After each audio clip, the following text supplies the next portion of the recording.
Bueno, vamos a comenzar. La obra de edificación más grande que se está desarrollando en Europa ahora mismo es precisamente la que se hace sobre la parcela de la antigua Ciudad Deportiva del Real Madrid, que consiste en 4 torres y un gran centro cívico en el medio de la parcela. Esas 4 torres, una de ellas se está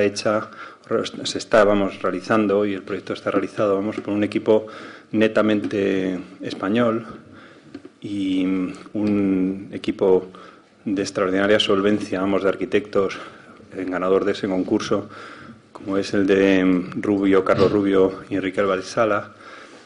Y hoy uno de los integrantes de ese gran equipo, que es Enrique Álvarez Sala, viene a contarnos cómo se está llevando a cabo el desarrollo de esa obra, que supone probablemente también uno de los mayores, de las obras de mayor complejidad, no solo en cuanto al volumen, al tamaño o a la complejidad técnica, sino a la complejidad de coordinación de las distintas ingenierías y de las distintas actividades que en esa obra están desarrollando, y que son quizás el mejor argumento para poder debatir en esta sala sobre precisamente esta cuestión de las relaciones entre la arquitectura y la ingeniería, que es el ciclo al que pertenece esta conferencia. De manera que os dejo con Enrique Álvarez Sala.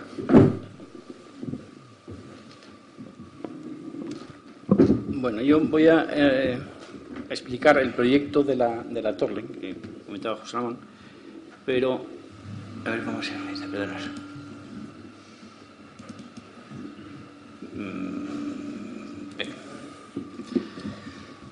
Quería, antes de ver diapositivas del proyecto y de la obra, hacer una reflexión sobre lo que se supone que es el tema del ciclo, es decir, comentar sobre la relación que existe o que debe existir entre ingenieros y arquitectos, que es lo que se supone que se está tratando. El otro día yo estuve escuchando aquí que se planteaban cuestiones del orden de que probablemente la arquitectura española sería mejor si los arquitectos españoles estudiásemos en Bellas Artes directamente. Y se comentaba que probablemente no sea deseable el que los arquitectos tengan incidencia en aspectos estructurales o en general de ingeniería. Yo no sé, me da la sensación de que esa cuestión está como mal enfocada. Por una parte, me da la impresión de que lo que se plantea más es intentar evitar injerencias de unas profesiones con respecto a otras, una especie de celo profesional extraño, pero también, por otra parte, se está planteando una desconfianza tremenda en la capacidad técnica de los arquitectos, que yo creo que, en principio, no tiene por qué ser así. Es verdad que en algunas escuelas, en otros países, la arquitectura tiene un componente menos técnico que en España. En otros países lo que hay son como directamente 2 carreras, es decir, hay una variante artística y otra variante técnica.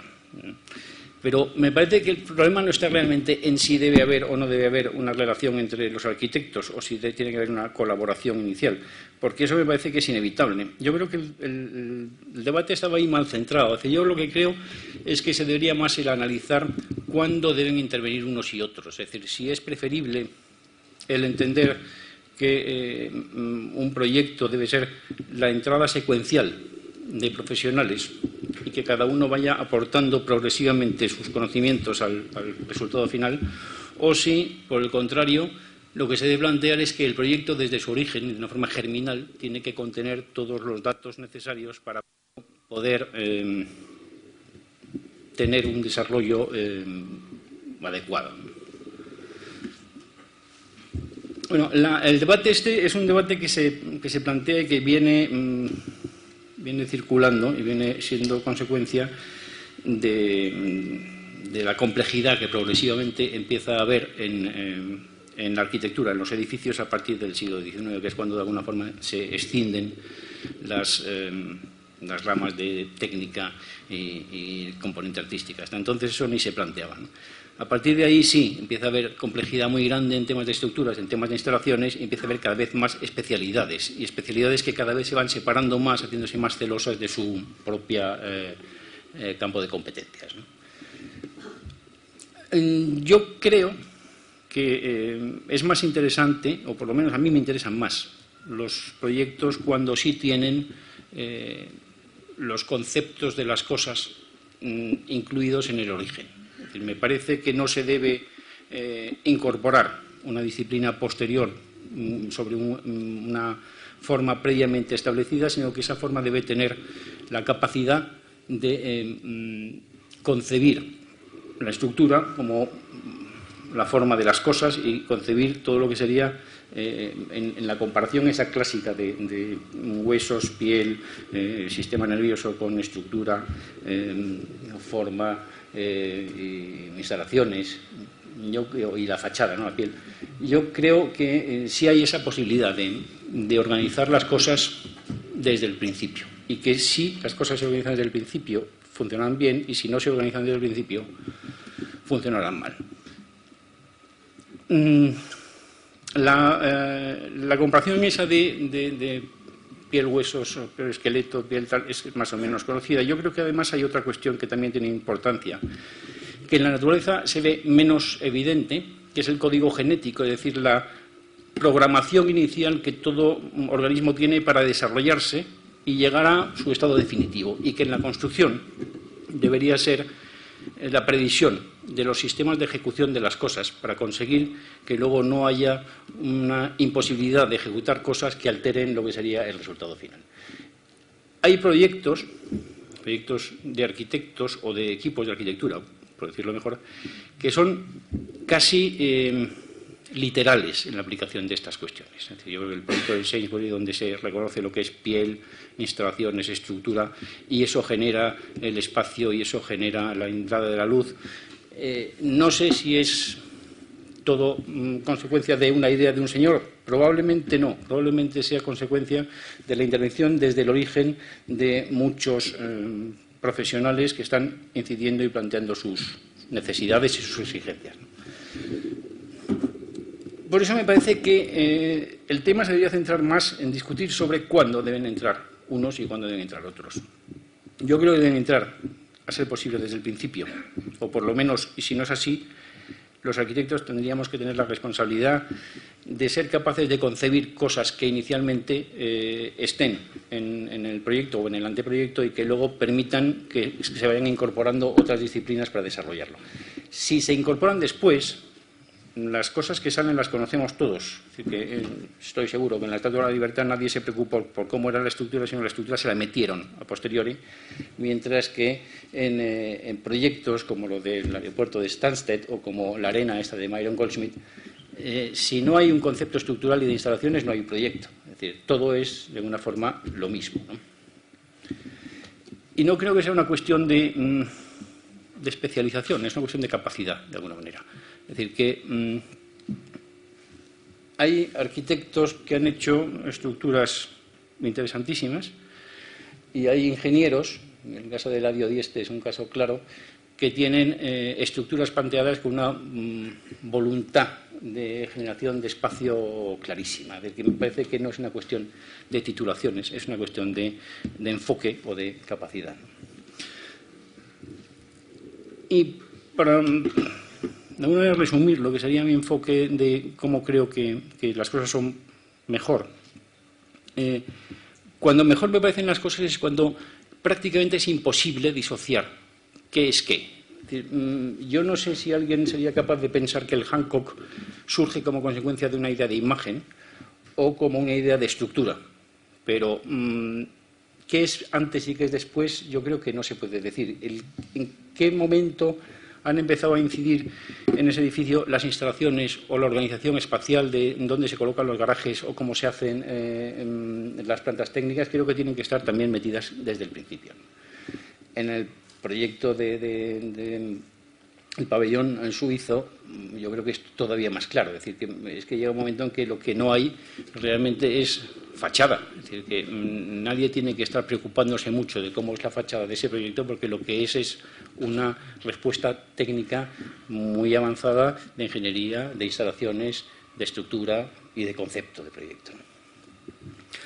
Bueno, pues desde ahí voy a intentar yo explicar un poco el proyecto, partiendo un poco de esa idea, ¿no? de que me parece que es más interesante una sinfonía, haciendo un símil musical, que la superposición de solistas, cada uno a su aire, ensimismados en lo que ellos están realizando. O planteando también que un plato de cocina, yo no entiendo nada de cocina, pero un plato de cocina es algo más que el acumular materias primas, que se necesita un poco que de alguna forma haya una transustanciación para que el resultado final sea algo que tenga más interés, ¿no? Y los proyectos de los edificios en altura pues se pueden enfocar evidentemente desde muchísimos puntos de vista. Se puede enfocar desde el punto de vista estructural, desde el punto de vista de las instalaciones, desde el punto de vista de la organización de obra, de la imagen. Me parece que lo que a mí me gustaría es enfocarlo un poco desde el punto de vista de la relación, de la interferencia que hay de todas esas cosas en el proyecto original, en su capacidad de transformación y en las distintas disciplinas y la evolución de las distintas disciplinas que inciden en ello. Bueno, el proyecto es resultado de un concurso que convoca el Ayuntamiento de Madrid, porque se ha quedado con una de las parcelas de esas 4 torres que son consecuencia de una recalificación de suelo de lo que era la zona verde de la ciudad deportiva. Su ubicación con respecto a la ciudad, lo que tiene más característico es que está localizado en la zona más alta de Madrid. Es decir, que un edificio de altura y puesto en la zona más alta va a ser un edificio que se va a ver muchísimo. Un edificio de las características de lo que estamos haciendo, 250 metros, colocado en Nueva York pasaría absolutamente desapercibido. No se vería desde ningún lado, tendría que estar como debajo. En Madrid se va a ver desde todos los lados, desde el Escorial se va a ver el edificio, ¿no? En todo caso, el edificio está colocado ahí en la zona norte, pasada la Castellana. Supongo que todo el mundo más o menos sabe dónde está la ciudad deportiva, pero sí creo que es bueno hacer un análisis muy breve de lo que es su relación con el entorno inmediato, ¿no? La parcela que saca el Ayuntamiento a concurso es esta. Esta es la torre que está haciendo Foster, esta es la que está haciendo Peli y esta es la que está haciendo Pei, que es la que en este momento está más avanzada, ¿no? Bueno, la parcela está, esto es todo lo que es la antigua ciudad deportiva. Está colocada al final de lo que es la Castellana y en un sitio próximo al nudo norte, donde parece que Madrid casi acaba, aunque en realidad Madrid no acaba, evidentemente, pues sigue por arriba muchísimo, pero que hay como una especie de tapón en una zona de poca densidad, porque está La Vaguada, está Chamartín, y desde aquí de alguna manera parece que la ciudad pierde pulso, y eso de alguna forma supongo que justifica, aparte de otras consideraciones, que ahí se meta esa edificabilidad. Lo que sí se consigue de alguna forma distinta a lo que había antes es permeabilidad. Es decir, la parcela del Real Madrid era una zona verde, pero era un tapón también, porque como estaba vallada, pues en realidad desde La Vaguada hacia la Castellana no se podía pasar. Ahora sí se podrá pasar, porque lo que queda entre los edificios es espacio verde público, no espacio verde privado, como era antes, ¿no? Este edificio más bajito que está aquí es el de Gabriel Allende, y esto es lo que era lo de la SEAT, lo que es Repsol ahora mismo, ¿no? Y este edificio que está un poco más en rojo es el que sale a concurso. Bueno, nosotros lo primero que planteamos es un poco que el planeamiento de esta zona concibe el conjunto como 4 torres en principio iguales, o se dibujan aparentemente como iguales, pero como luego la gestión hace que cada torre se vende por separado, lo que estaba claro es que las 4 torres iban a ser diferentes, no iba a haber ninguna igual, porque se la encargarían a distintos arquitectos y cada uno haría lo que le pareciera bien, ¿no? Es decir, esta es una imagen final. Ahora ya las torres son conocidas y cuando nosotros estuvimos haciendo el concurso no sabíamos nada de cómo iban a ser las otras. Lo único que sí que sabíamos es que, porque lo pedían las bases del concurso, el edificio tenía que llegar directo, neto al suelo. Es decir, no había extensión del edificio al llegar a la planta baja en ninguno de los sitios. Y esa idea de que iba a haber 4 piezas ya de por sí distintas nos llevó a pensar que era preferible, desde un punto de vista de imagen, entender el edificio como una pieza muy clara, muy reconocible, porque ya habría un conjunto de piezas, es decir, no hacer que el nuestro también fuese un conjunto de cosas diferentes, porque si no empezábamos a pensar que eso sería un caos. Este dibujo pretende señalar lo que sería la cota de asentamiento altimétrica de los distintos edificios de Madrid, de Picasso, de Oiza y de las Kio, en relación a donde están las otras. Es decir, las Kio y la parcela de Madrid casi están a la misma altura, pero la Picasso está más baja y, aún siendo más alta, parece en el perfil de Madrid lo mismo. Es decir, que lo que va a acabar sucediendo es que las torres van a ser algo más del doble que todos los edificios que están en Madrid. Y se va a producir una visión del perfil de Madrid curioso, donde, al contrario que en las ciudades americanas, donde el centro es la zona más densa, aquí la zona más baja va a ser el centro y a medida que uno se aleja van densificándose, porque aparecerá luego también Chamartín, aparecerán los rascacielos que aparezcan por ahí y la densidad mayor en esa zona. A partir de ahí, el análisis que empezamos a hacer, o que creo que deberíamos revisar, es el del tipo, es decir, ¿qué es un edificio en altura? Y un edificio en altura enfocado, claro, desde muchos puntos de vista, pero uno de los más evidentes y de los más claros es desde el punto de vista estructural, que es un edificio, una ménsula pinchada en el suelo y sometida a sus propias cargas gravitatorias y a esfuerzos horizontales, ¿no? Sobre eso empiezan a aparecer otras muchas cuestiones de importancia de las instalaciones, de peso, de la organización de la obra, que es muy difícil en un edificio de altura, hay muy poco espacio para trabajar. Y lo que se veía es que la forma del edificio, la imagen que el edificio iba a tener, se veía muy condicionada por los temas de empuje de viento y se empezó a notar enseguida, de una forma muy rápida, porque además el proyecto fue una cosa enloquecida y con muy poquito tiempo para desarrollarlo, que las formas circulares eran mucho mejores para penetración a viento y daban además menos esfuerzos rasantes, hacían menos daño a la estructura, y se planteó que entonces se debería arrancar por ahí. Además se vio que la proporción de lo que es el perímetro, o sea, la fachada del edificio con respecto a la planta disponible, bajaba mucho. Y eso, en un edificio de estos, el sacar menos fachada, tiene una incidencia enorme, porque la fachada es, dentro de un edificio en altura, muy cara. Entonces, parecía claro que se debía empezar a ir a esas formas circulares. Pero había otra cuestión de la que no hemos comentado nada todavía, que es el uso del edificio. El proyecto que planteó Sar de la Mata, que es quien dirige, por lo menos, el equipo que prepara el planeamiento de la parcela, entendía que los edificios iban a ser de oficinas. Pero cuando el ayuntamiento se queda con una de las parcelas que la saca a concurso, por otras cuestiones, que no sé muy bien cuáles son, pero supongo que estarían relacionadas con lo de las Olimpiadas o algo por el estilo, lo que se pide como condición es que 2/3 por lo menos del edificio sea hotel. Con lo cual, lo que nos encontramos con un edificio de usos mixtos, es decir, hotel 2/3, oficinas 1/3, porque el hotel es un tema delicado desde el punto de vista de la promoción. Y eso tiene incidencia en la forma, porque una oficina puede tener zonas separadas de fachada. Un hotel, todas las habitaciones tienen que tener necesariamente ventana, fachada. Entonces, lo que empieza a parecer es que el círculo debería ser tremendamente grande para poder permitir lotear de manera que las habitaciones sean utilizables. Si no, el cono que se forma va a ser muy estrecho en la zona de la entrada de la habitación y eso lo haría inútil, ¿no?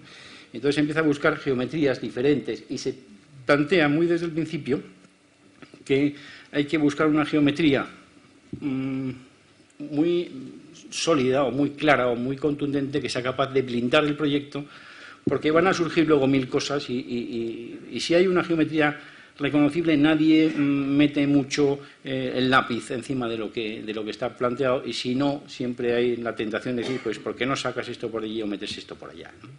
Y se busca entonces una solución de un triángulo con lados curvos, de manera que en el fondo donde se van a situar la fragmentación de las habitaciones equivale al hecho de que fuese un círculo enorme, y de esa manera tener mayor fachada y menos proporción de de espacio interior, ¿no? Sobre esa pieza, ese loteo con el que se va construyendo esa geometría para acabar colocando ahí las habitaciones. En el fondo, prácticamente este círculo pertenecería a un círculo muchísimo mayor y consigue tener una proporción de fachada interior a fachada exterior relativamente buena. Claro, lo que pasa es que en el centro aparece un espacio vacío, un espacio de difícil utilización, un espacio oscuro, ¿no? Y en las esquinas una curvatura de la fachada que no sirve bien para las habitaciones. Y lo que se plantea es situar aquí precisamente como una especie de taburete los núcleos verticales y las instalaciones y liberar el centro como en todos esos hoteles americanos clásicos que tienen un gran vacío central al que dan los pasillos donde van colocando esas habitaciones. Y el concurso se plantea así, se plantea con unas plantas ajardinadas que dividen en 3 tercios, a partir de las cuales se organizan como paquetes, porque no se sabía muy bien si iban a ser 2 o un hotel. Esa es la solución prevista, la solución que se vende al concurso, y esta es la imagen que se vende al concurso, que lo que está intentando contar es, va a haber distintos usos, va a haber distintas necesidades de fachada, pero la imagen debe continuar siendo unitaria, porque si empieza a dividirse mucho, pensábamos que era un poco caótica la imagen que iba a dar eso, con un tercio totalmente distinto de la parte inferior. Y lo que se busca entonces es se hace una fachada doble, una fachada interior estanca y una fachada exterior cogida sobre unos vuelos, como si fuese una especie de celofán, como una protección al sol, unos vidrios que aquí iban abiertos sin tocarse unos con otros, que eran como las gafas de sol que protegían el interior para luego tener menos ganancias térmicas y menos cuestiones de ese tipo, ¿no? Y se toma la decisión de que la misma forma en planta, es decir, que hemos visto como aquí se buscaba la entrada de luz a los espacios centrales desde estos espacios, que esa misma forma en planta fuese directamente la expresión del edificio y su imagen, con solamente la operación de hacer que no las 3 piezas estas que den la sensación como de que deslizan unas sobre las otras sin acabar ni empezar en el mismo sitio, ¿no? Y haciendo que el edificio, ya que tiene que llegar directamente al suelo, que en vez de salir de la cota cero, saliese de una cota inferior para dar la sensación esa como de si saliese de un cráter, ¿no? si emergiese del terreno. Bueno, hemos comentado distintas cuestiones de las que más o menos vimos que podían tener incidencia en el proyecto y esas las teníamos controladas. La que se nos escapó más al principio es la cuestión de fuego. Y cuando el proyecto se presenta, se gana y luego tiene un parón muy grande, en el estudio pues estamos continuamente intentando desarrollar el proyecto y nos encontrábamos sistemáticamente con el mismo problema, que es que la normativa española no contempla huecos, vacíos, que recojan todo el edificio, porque lo que contempla es que cada planta, y la normativa de los servicios de altura lo dice clarísimo, cada planta debe ser un sector de incendio independiente de la subplanta de abajo y de la de arriba, y además tiene que poderse dividir en sectores de incendio, por lo menos en 2.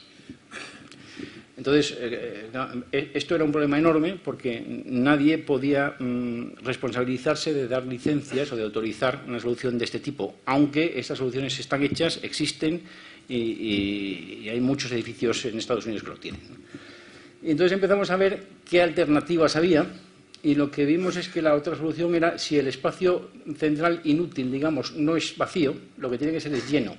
Entonces buscamos una solución de pasar los núcleos de comunicación vertical y las instalaciones que se están colocando aquí del exterior al interior, liberando las esquinas nada más que para las escaleras, que es así que la normativa exige que estén colocadas junto a fachada, y organizar el núcleo con las instalaciones, con todas las cosas, digamos, como en el tronco, ¿no? en el árbol, por donde sube, a luego repartirse a las distintas plantas.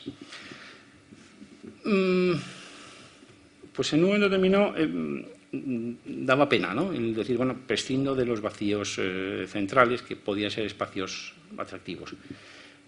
Por otra parte, y como pasa siempre en estas cosas, cuando uno tiene que renunciar a algo, obtiene algunas otras cosas a cambio. Una de las cosas que se obtenían era que la planta era más pequeña y que la rentabilidad de la fachada y de la planta era mejor y que, por tanto, se podía hacer para el total de superficie un mayor número de plantas y se llegaba más cómodamente a la altura máxima, porque siempre teníamos un poco la idea que había que llegar arriba para no ser el más bajito, ¿no?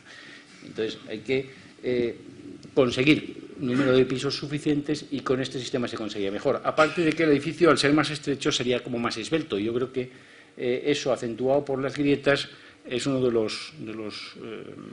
las soluciones que creo que funciona bien en el proyecto, que el edificio se pueda ver como una pieza esbelta. Un rascacielos gordito parece que no tiene mucha gracia. Pero luego había otra cosa muy anecdótica, pero que tiene su gracia. Y es que nosotros siempre pensábamos que los espacios centrales precisamente lo que serían es un atractivo para los hoteleros americanos, que estaban entonces interesantes en el edificio. Y resulta que cuando les dijimos que lo íbamos a quitar, estaban encantados, porque decían que el problema en Estados Unidos con esos espacios es que la gente, cuando tiene un problema crónico, vaya a suicidarse. Porque así hay seguros que cubren no sé qué tal, y eso, claro, pues parece que les parecía especialmente molesto. Bueno, luego, la organización de la sección es otra de las cuestiones que también tuvo su discusión. Y os comento un poco las distintas opciones que había. Las distintas opciones son evidentes. O se ponen las oficinas arriba o se pone el hotel arriba. Se decidió que el hotel estaba en los 2 primeros tercios y la oficina en el último. Primero porque una oficina en la planta 3, en la planta 7, es mala cosa, es un edificio normal. Si la oficina está aquí o está aquí ya no importa mucho, pero si al que le tocase una oficina aquí, la verdad es que no se quedaría muy contento y esas se alquilarían mal. Pero es que además el hotel se alquila mucho antes que las oficinas, porque el hotel requiere un hotelero, un gestor de hotel, un operador, que tiene que comprometerse con la constructora casi desde el origen.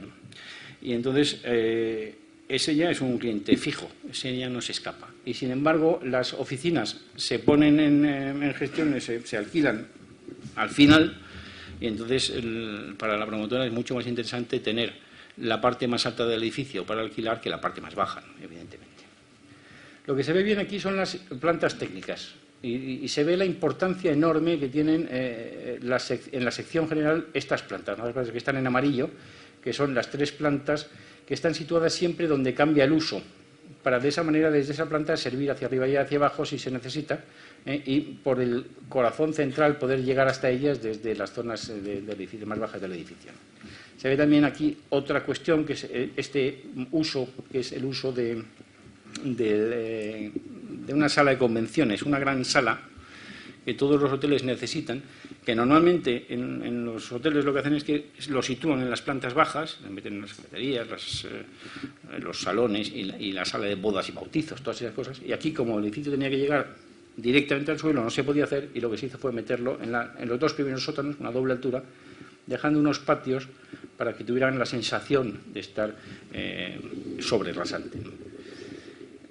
Las plantas estas claras, como rosas, son los servicios principales del hotel, que se colocaban ahí porque, en el fondo, el comedor de desayunos colocado en la planta 35 o en la 45, nadie nota diferencia, menos en Madrid. A lo mejor en Estados Unidos, que te quedas como por debajo de otro edificio, podía ser más complicado, pero aquí, como son los únicos edificios altos, no era problema, ¿no?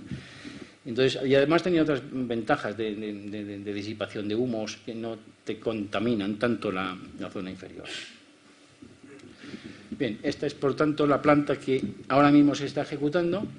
Esta es la planta de hotel, claro, con las habitaciones, con baño, tal, una distribución bastante clásica, con la característica de que el baño se puede abrir para coger vistas al exterior.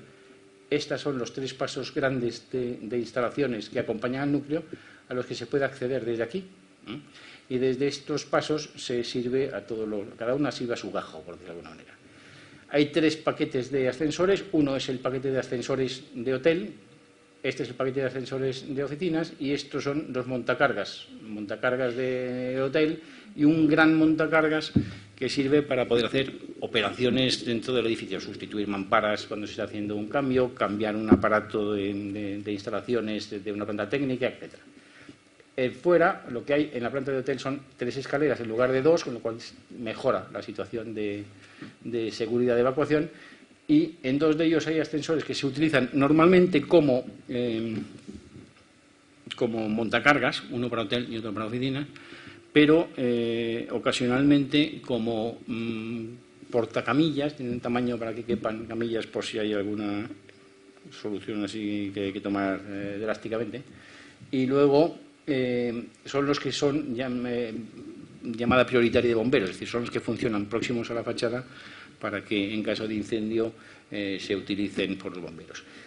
Donde se llega a las oficinas, esto es la planta de oficinas, evidentemente es toda libre, con el mismo sistema de comunicaciones. El núcleo principal de oficinas es este, desde donde se entra, y lo que se libera es el núcleo de hotel que se ha quedado antes, donde se meten los aseos de planta general de todo ese edificio.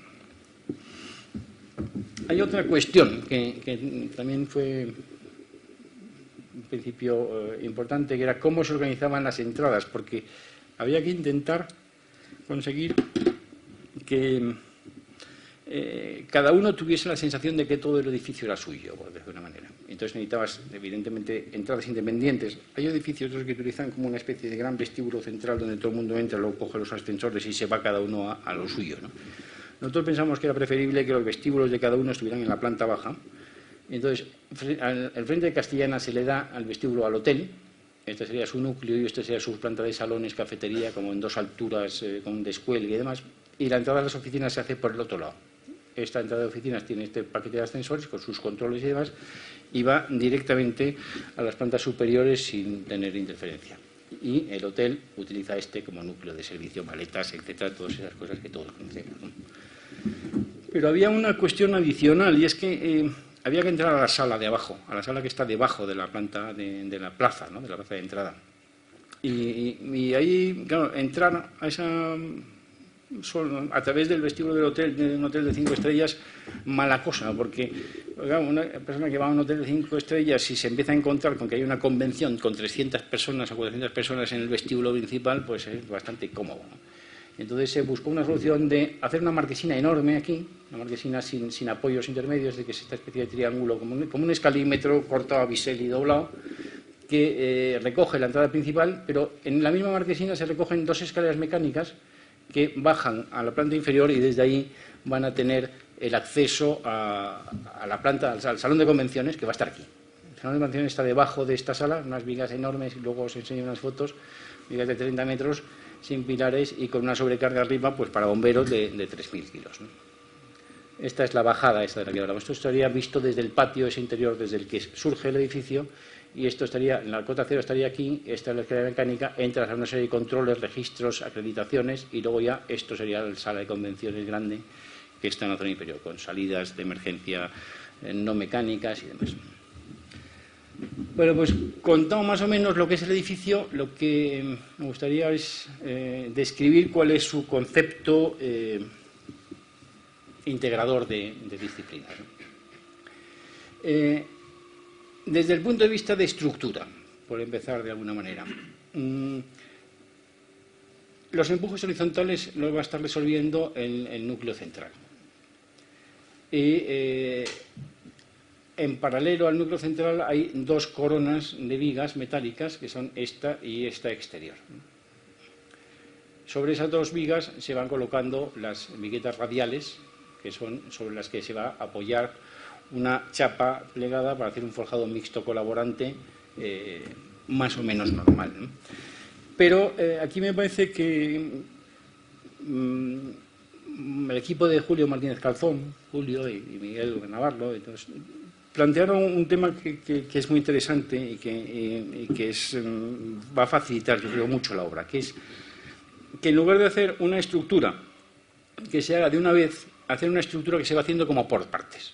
Es decir, lo primero que se hace es que se meten unos pilares, pequeños pilares que no tienen la capacidad portante suficiente para resolver el problema de transmisión de cargas gravitatorias, pero que sí permiten hacer como una primera estructura de montaje que puede ir muy deprisa. En esa estructura metálica se meten las vigas, se atornillan todas estas vigas y encima de ellas sencillamente se apoyan las viguetas. Luego se pone la chapa y cuando se está poniendo la chapa, en la planta inferior se abrazan esos pilares metálicos con 2 jaulas de ferralla, se encofra y cuando se hormigona la el forjado colaborante, el mismo hormigón está rellenando, está encofrando, está formando ya el pilar realmente resistente, que es el pilar de hormigón que está en la planta inferior. Como además hay 3 gajos, lo que planteaba Miguel era que el proceso se tendría que hacer en orden circular, de manera que en uno se está haciendo el montaje de la estructura, cuando en otro se está poniendo las vigas, y cuando en otro se está poniendo la chapa, y en el siguiente se está hormigonando para poder tenerlos. Y de esa manera hace como una especie de espiral de crecimiento que permitirá ir mucho más deprisa. Evidentemente el núcleo va muy por delante de eso, 5 o 6 plantas por encima de eso, con un encofrado terpante. Es decir, que hay un sistema para el núcleo, otro sistema para ir organizando la estructura de montaje y un sistema para conseguir transformarla de montaje en una estructura final. Pero a eso se suman luego, evidentemente, más cosas. Esta es una sección donde se ve, estas serían las viguetas, estas serían las vigas de la corona interior, la corona exterior y el núcleo con los patios de instalaciones empezarían aquí, dejando el espacio para poder hacer esa distribución como de ramas de todas las instalaciones que han circulado por el interior. Lo que aparece es que aquí se concentran muchos problemas. Bueno, muchos problemas y muchas posibles soluciones. Es decir, ahí se empieza a ver que ese final de la estructura tiene que resolver el apoyo de esa doble fachada de la que hablábamos, la fachada exterior, la fachada de cristales abiertos. Estos son 2 cristales, no uno, ¿eh? Es decir, este es un marco y este es el otro. Tiene que resolver los temas de mantenimiento de todo esto. Da sombra, tiene que poder fijar esta pieza de canto de forjado y tiene que estar resolviendo un poco todo este encuentro que aparece por aquí, al tiempo que evita el paso del fuego de una planta a otra. Es decir, que ahí se está concentrando muchísimas cosas. Y entonces en el estudio empezamos a pensar que lo que pasa es que esta pieza de aquí, esta pieza final de zuncho estructural y de pasarela de mantenimiento, debe resolverse de una forma clara y de una vez. Y entonces planteamos una especie de bandeja metálica que al principio nos asustaba un poco porque es un bandejón tremendo, ¿no?, que se apoya directamente sobre las estructuras. Pero claro, esa bandeja resuelve tal cantidad de problemas que la constructora, que ya estaba trabajando, porque el problema de esta obra es que el proyecto va como sobre marchismo, ¿no? Es que sobre un proyecto básico se arrancó con la excavación y a partir de ahí nos han ido por detrás, pero siempre muy cerca, ¿no? Entonces, la empresa constructora existía como realidad y se podía hablar con ella para plantearle si esto les podía convenir o no, y se llegó a la conclusión enseguida de que sí, ¿no? Esto es un esquema de cómo es el zuncho exterior, es decir, esta viga. Sobre esa viga se ponen a continuación las viguetas estas, las correas, ¿no?, que van ya con una forma adecuada para sencillamente apoyarse y volar, y sobre ese vuelo se apoyan este diseño de las bandejas metálicas que desarrollamos en colaboración con Calzón también para ver en qué medida eso convenía que fuera estructural o prácticamente un encofrado perdido, ¿no? Y la verdad es que ese zuncho está resolviendo también distintos problemas. Estos refuerzos son donde luego se van a fijar la fachada de fuera, ¿no? Y esto que se coloca aquí es un relleno para colocar la chapa plegada y hormigonar todo el tiempo, ¿no? Bueno, eso... estas son unas fotos de las bandejas distintas, ¿no? Son unos bandejones tremendos, ¿no? Eso está resolviendo muchas cosas ahora mismo, ya en obra y en la parte de las primeras 6 plantas, que todavía es de hormigón, y pensamos que va a resolver muchas más en las plantas superiores, porque el proceso se puede ir acelerando.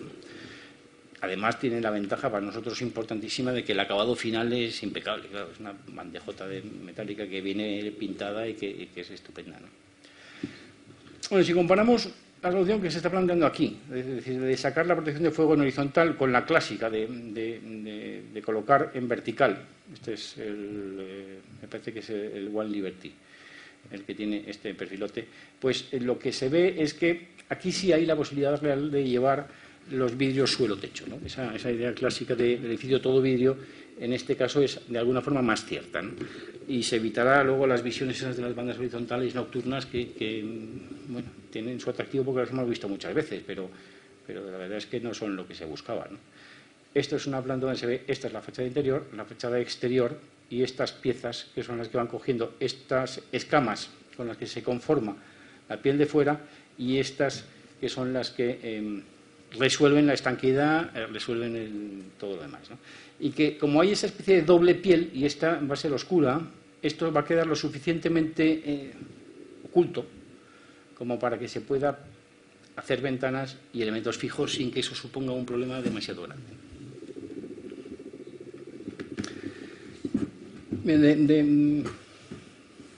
La confianza en que eso podía funcionar, o la confianza que tenemos en que eso puede funcionar, viene en parte de un edificio en el que habíamos planteado también cristales como gafa de sol puestos por delante y con la riqueza que veíamos que daban los vidrillos en cuanto pasaba algo. Es decir, esas dobles pieles de rebotes de luces dan un comportamiento muy atractivo, ¿no?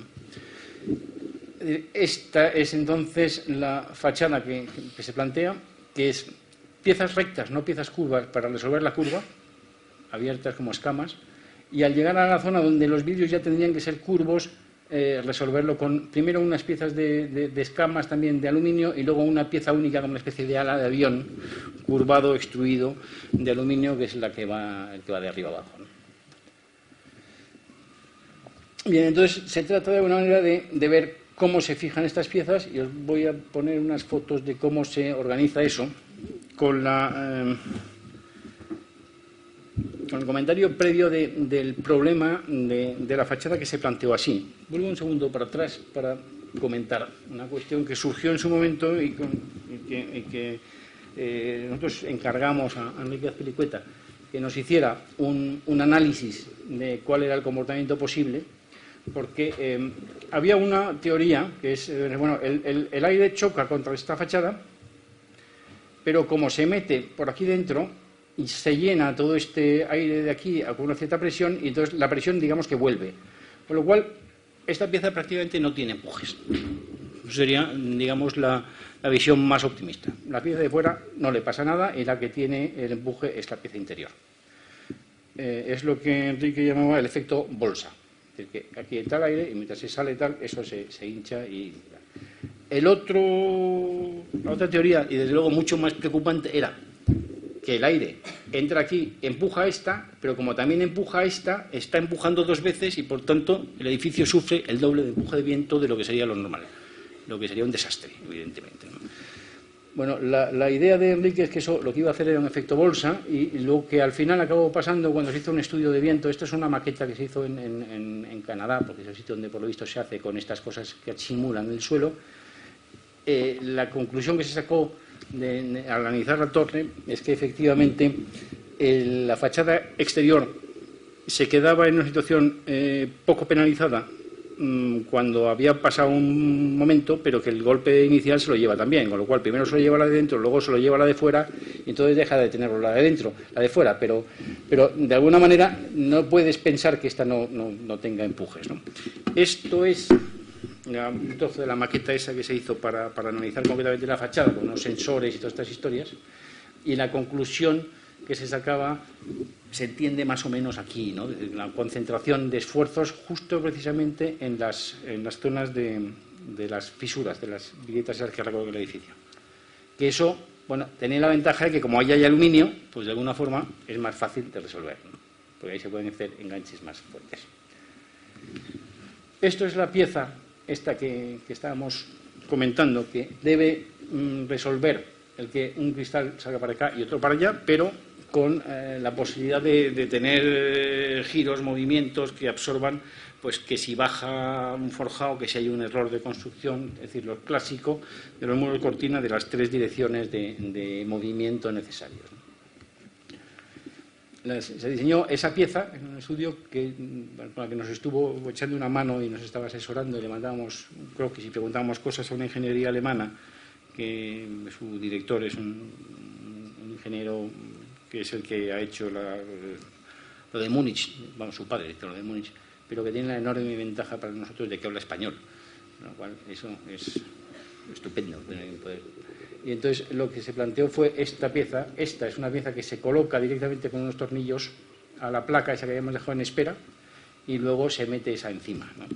Y esa es la que sería, esto es un modelo, esta es la primera que se coloca unos tornillos directamente al canto de forjado a las piezas que se han dejado esperando, encima se coloca esta segunda, se fija aquí con un tornillo de esos avellanado que permite un cierto movimiento y luego se colocan estas piezas para fijar el cristal por aquí y por allá, es decir, que habría esa doble pieza con esta para que no se suelte y finalmente ya se atornilla todo para evitar que se muevan y que se desencajen.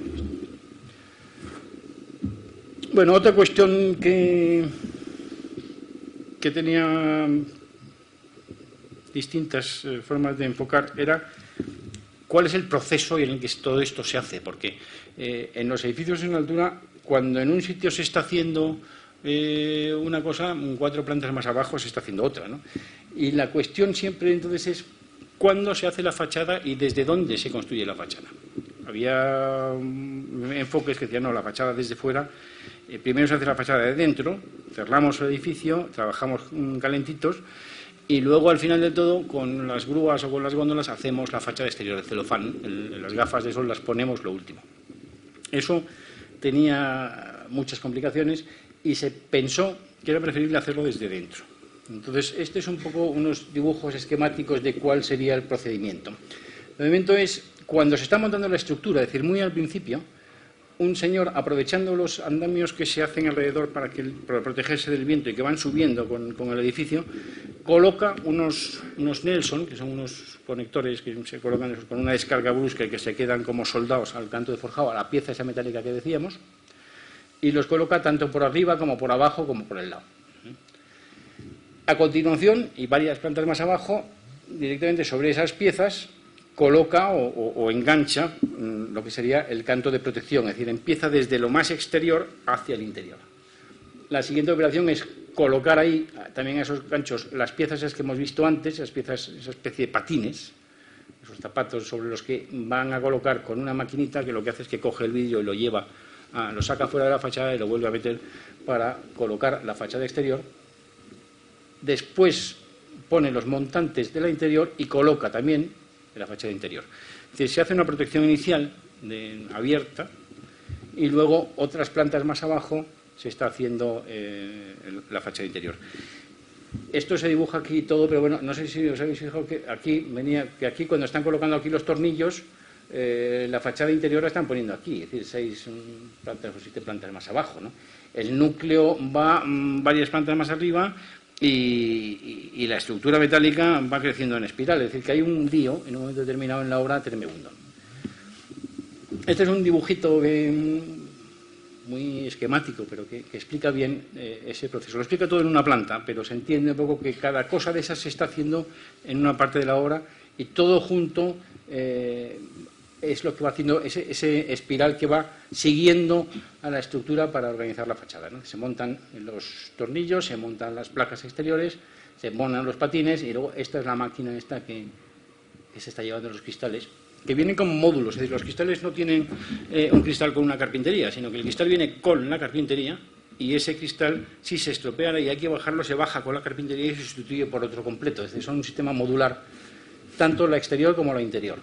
Es decir, que la interior incluso viene con los montantes preparados para poder, con una unión telescópica, fijarse, colgarse del forjado para tener una dilatación posible y anclarse abajo también con unos pernios para poder sujetarse a la estructura. Bueno, eso es un poco todo el proceso de montaje de estructura que estaríamos viendo ahí, ¿no? Esto es un invento del doctor Copenhague, pero que creo que es interesante comentarlo, porque una de las cosas que pasa es que en los edificios naturales la sustitución de vidrios es muy complicada, porque siempre hay que bajar un vidrio cuando hay condiciones climatológicas muchas veces adversas y es muy incómodo. Y lo que se pensó es que se hacía aquí una especie de ojal, una especie de hucha, en esas piezas que estábamos hablando, esta pieza de aquí, y diseñamos, Carlos dibujó una especie de ascensor, como de plataforma de 3 plantas, de manera que siempre esté cogida en 2, a la que se le mete el cristal y entonces va como guiándose sola, sencillamente dejándola caer. Pero protegida por la fachada de aluminio, es decir, protegida del viento, es decir, no al aire, no por aquí como la bajaría una góndola, sino que la góndola lo único que hace es que la sujeta para que pueda luego deslizarse por un carril hasta buscar ese punto y poder cambiar así cualquiera, la interior o la exterior. Hay otra cosa que a mí me parece que confío en que sea muy positiva, y es que normalmente los edificios, su iluminación nocturna es la iluminación que o se le pone desde fuera o es la que tienen los espacios interiores. Aquí, con ese sistema de meter esa prolongación de forjado, lo que pasará es que la fachada interior iluminada va a dar una cierta transparencia, pero se puede iluminar la fachada exterior independientemente del interior, con lo cual se podrían conseguir efectos muy distintos, porque el edificio no hace falta iluminarlo desde fuera, sino que el edificio sería como luminiscente, de alguna manera puede desprender luz uniformemente sin marcar planos horizontales. Esto es un dibujo que cuenta un poco la importancia que en el edificio creemos que tiene, tanto lo que es el remate, con las 3 piezas diferentes en altura, es decir, que no son todas iguales, son como los gajos que deslizan, y lo mismo pasa en las plantas inferiores, es decir, que la doble piel, esa exterior, acaba antes en unas plantas que en otras, para de esa forma parecer que el edificio es más grande por un sitio o por otro.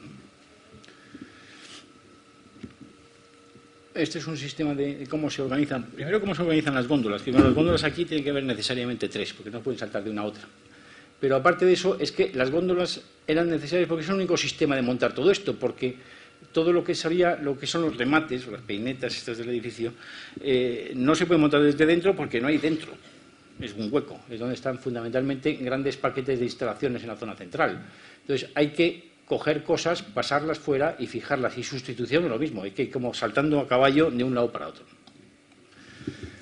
Bueno, esto sería visión un poco del edificio y su percepción, en este caso, desde una sección perpendicular castellana estaría aquí, por decirlo de alguna manera. Esto sería ese salón de actos grande que está en la zona inferior con los patios de iluminación. Y el anillo, es decir, esto de aquí es el anillo que da la vuelta a una especie de hazca, que da la vuelta a las 4 torres y que lo liga todo, ¿no? Desde donde se entra a los aparcamientos. Esto es una sección desde Castellana, son todos parkings aquí, salón principal aquí, y el frente más uniforme se da hacia la Castellana. Y en cambio, desde una visión desde el oeste, desde la entrada a Madrid, lo que se verá es el edificio como mucho más vertical, porque la fisura entre los 2 gajos está como justo en el frente, como orientado a la carretera de La Coruña, por decirlo de alguna manera. Esto es un poco la representación de usos que se ve que aquí no se notan apenas, pero sí se matizarán un poco donde están las plantas técnicas, ¿no? Las plantas técnicas serán un poco distintas porque los terramientos no tienen que ser iguales, ¿no? Bueno, pues ya os pongo unas fotos de la obra, ¿no? de cómo está ahora. Cómo está ahora y algunas del inicio, ¿no? Esto es un poco el solar, que cuando se estaba haciendo todavía la excavación inicial, ¿no? Se están planteando el sacar. Y esta ya es una vista de cuando se ha llegado al fondo de excavación de la organización de la losa. El Calzón planteó aquí una losa que es una losa maciza de 4 metros de espesor y que mide, grosso modo, 50 por 50. ¿No? Es un losón tremendo, ¿no? Y aún así le parecía poco, es decir, que parecía que 4 metros pues, se le quedaba corto, ¿no? Para que os hagáis una idea, esto que es el hormigón de limpieza, tenía una tolerancia de un extremo al otro de 1 centímetro. Con lo cual, la losa había que echar el hormigón de limpieza y pulir el hormigón de limpieza para evitar que hubiera adherencia entre lo que es la cara inferior de la losa una vez hormigonada y la capa de hormigonado de limpieza, ¿no? Porque Miguel lo que decía es que si él hacía los cálculos para una losa de 4 metros, no eran 4 metros 10. O sea, 4 es una cosa, 4,10 es otra. Y esa especie de rigor está pasando en todo, absolutamente todo. Es decir, ahora que cada vez llegan más estudios y más ingenierías y más gente a trabajar en el proyecto, pues cada vez esa incidencia es mayor, ¿no? Algunas ingenierías tuvimos la suerte enorme, y que además lo agradecemos mucho, de que entraron con nosotros cuando estábamos haciendo el concurso, es decir, cuando todavía no había nada. Es decir, Rafa Úrculo, por ejemplo, su ingeniería desarrolló o planteó el proyecto con nosotros. Y eso que hablábamos al principio de que es muy bueno que las ingenierías y los estudios de arquitectura planteen las cosas de una forma conjunta.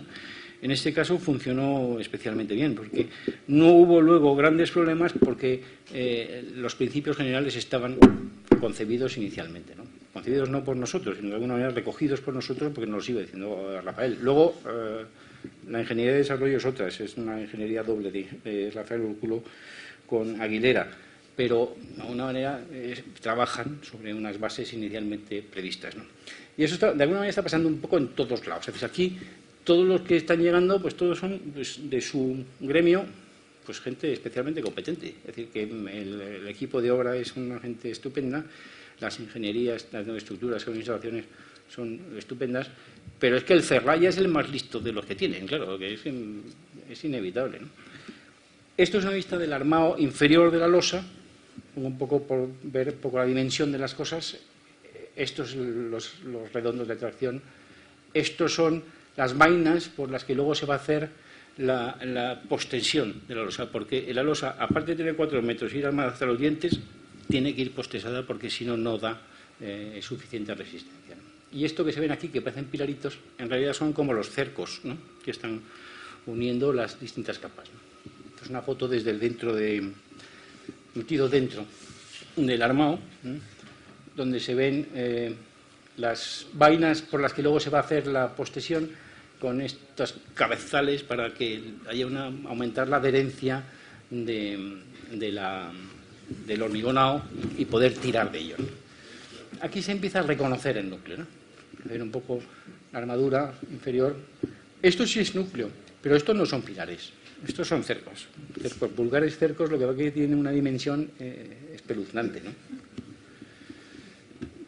Y aquí están metiendo, es curioso comentarlo, sensores de dilatación, de temperatura, de asientos, de todo lo que pasaba dentro. Como luego no se podía arreglar nada, había que medirlo de alguna manera como desde el principio, ¿no?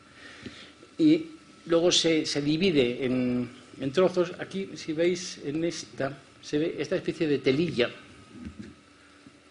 esta malla de Floyer, que lo que permite es luego hormigonar de esta manera, ¿no? Hormigonar por trozos, porque claro, si no, cuando uno empieza a hormigonar por acá, cuando va a llegar para allá, ya ha fraguado el hormigón de la otra punta. No había suficiente número de camiones que pudiesen llegar a la obra para rellenar todo esto en el plazo necesario.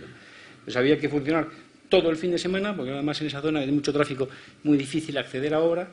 Entonces el jefe de obra montó una especie, primero montó una planta, hay una planta de hormigón dentro, para ellos solitos. Y luego, aparte de eso, pues montó una especie de ciclo de camiones de llegadas, salidas, como si fuese el director general de tráfico, para poder conseguir que llegara el hormigón, para ir hormigonando todo esto. Estas son las divisiones. Debajo de estas líneas es donde están esas mallitas, ¿no? Y se empezó a hormigonar todo eso. Y cuando se termina de hormigonar, y de aquí esta es una fase ya de que está hormigonada la losa, inmediatamente se ponen una especie de esteras y un riego por aspersión, es decir, que se está regando constantemente la losa, porque la losa se pone a 100 grados, ¿no? Con el fraguar, el hormigón empieza a subir de temperatura y llega un momento en que se corría el riesgo de que todo ese hormigón no fuese válido, ¿no? Vamos, en los pilares, a mí me ha pasado en una visita de obra, te apoyabas en un pilar que se había hormigonado el día anterior y estaba caliente como si le hubiera estado dando el sol todo el día, ¿no? Un pilar a la sombra en sótano, no es que le hubiera dado nada, ¿no? Bueno, este es el arranque de núcleo, cuando, esto es fosa ascensor, completamente, cuando todavía la estructura del núcleo se hace hormigonando con los medios normales, es decir, no hay trepantes, ¿no? Y esta es una foto tomada del núcleo aquí se ve un poco el patio que rodea el edificio, con el encofrado trepante, el autotrepa ya cogido a la cabeza. Ese trepa lo que va a hacer es, con un sistema más o menos complicado, ir subiendo por delante de toda la obra. Es decir, ya se ve que aquí todavía no se ha empezado con planta baja, nada así, y ya está tirando para arriba, ¿no? Ahora mismo como 6 plantas por encima, ¿no? Estas son las vigas de ese salón de actos, que yo creo que son bonito verlas porque son unas vigotas, desde luego. A mí no hubiese cabido en la cabeza la posibilidad de que eso se pudiese hacer macizo, y no fuera porque no tienes un señor al lado que dice, no te preocupes, eso es facilísimo es esto, ¿no? Son unas vigas macizas porque tienen 3.000 kilos de sobrecarga encima, ¿no? Y que venían hechas, se fabricaban en Portugal y se traían por carretera.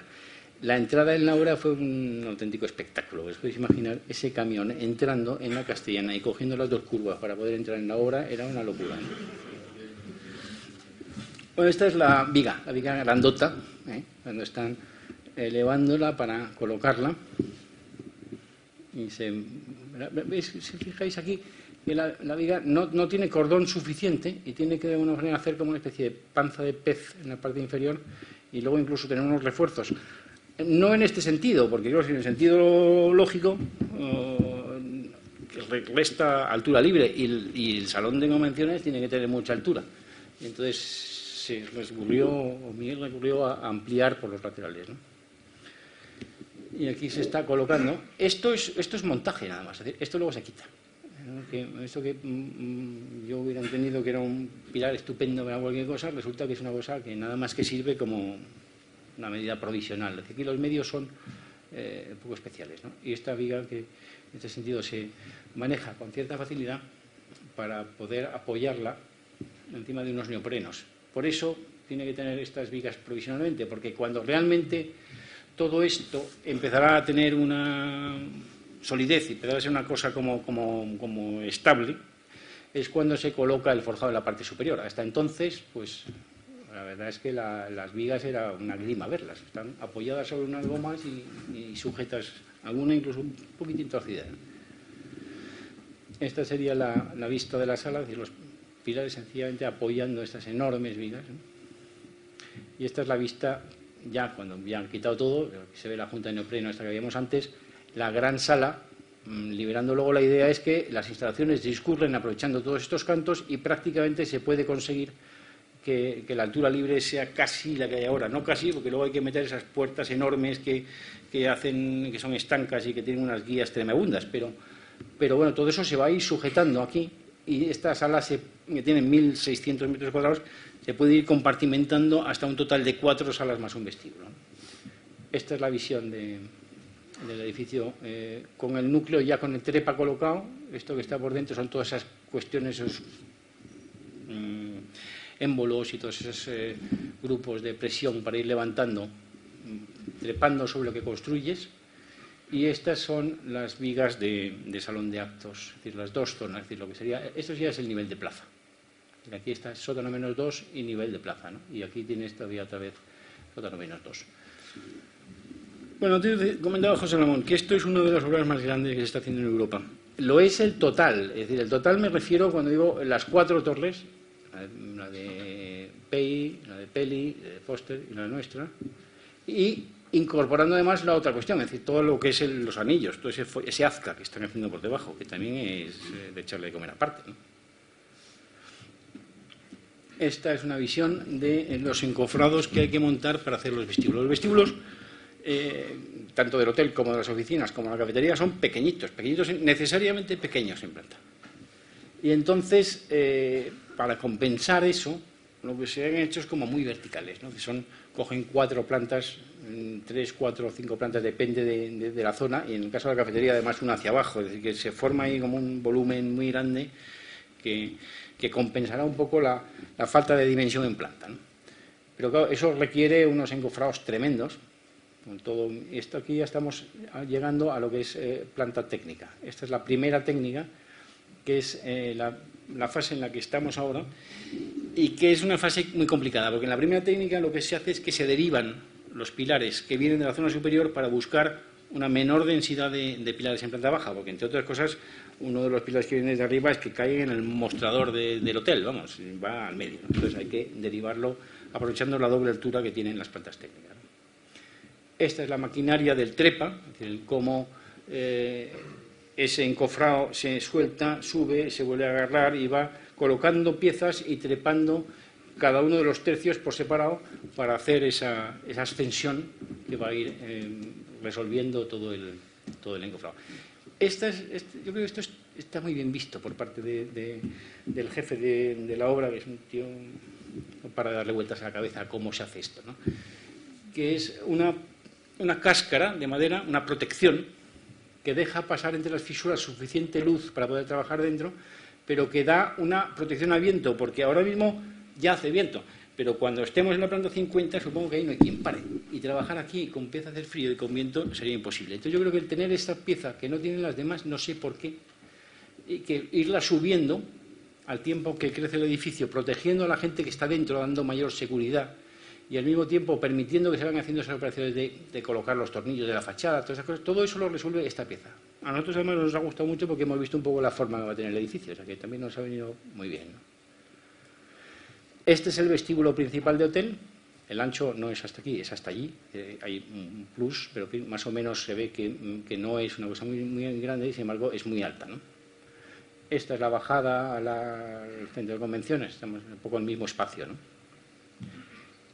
Esto es una visión de la cafetería, el nivel del sótano -1 que se ilumina por un patio, ese cráter que hay, mete luz a la cafetería, y la zona de clientes y tal, que están un poco en los dos niveles, ¿no? Relacionados con esta escalera que es la que está aquí. Este es el nivel superior y este sería el nivel interior, ¿no? Este es Juanjo aquí dando explicaciones a todo el estudio cuando estaban por allí. A ver si consigo centrar esta.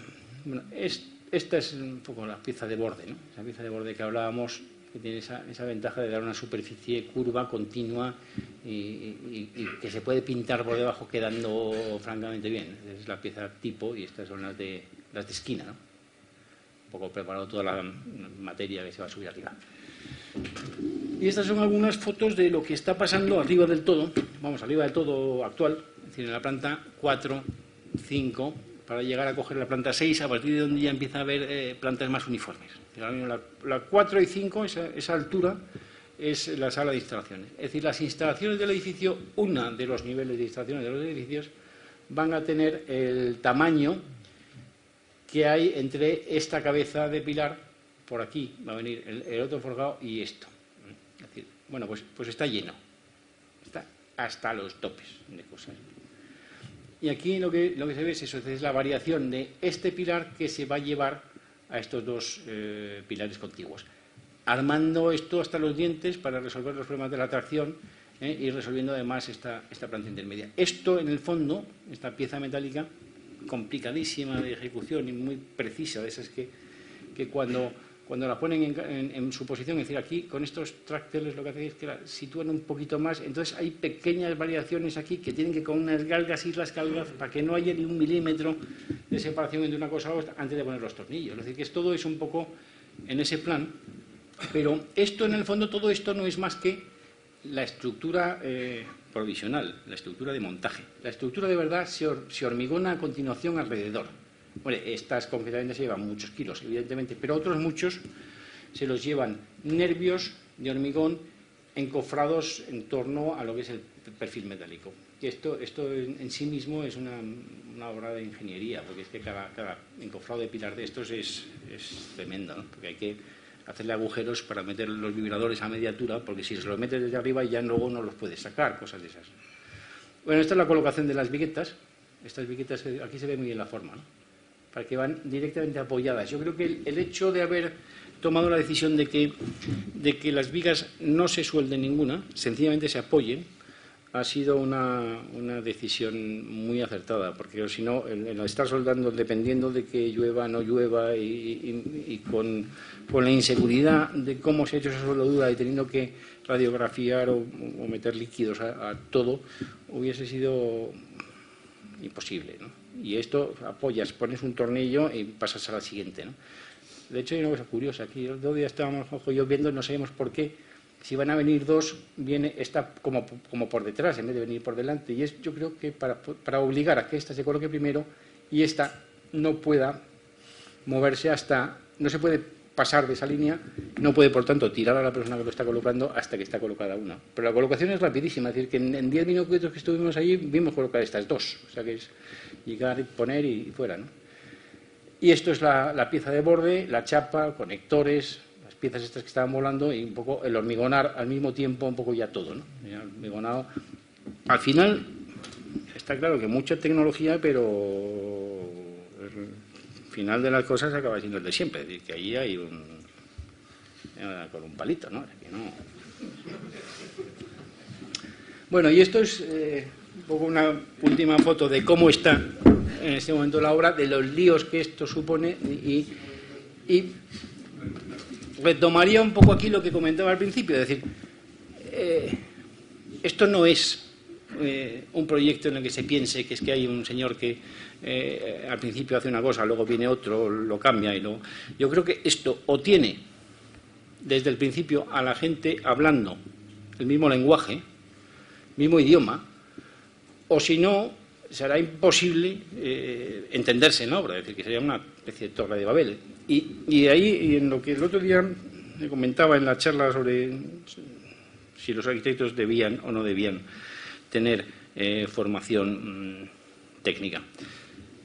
Yo creo que el problema de la comunicación es que nosotros tenemos que tener formación técnica, pero es que yo exigiría también que los ingenieros tengan, como muchos de ellos tienen, los mejores tienen, una formación plástica, para que el idioma sea el mismo.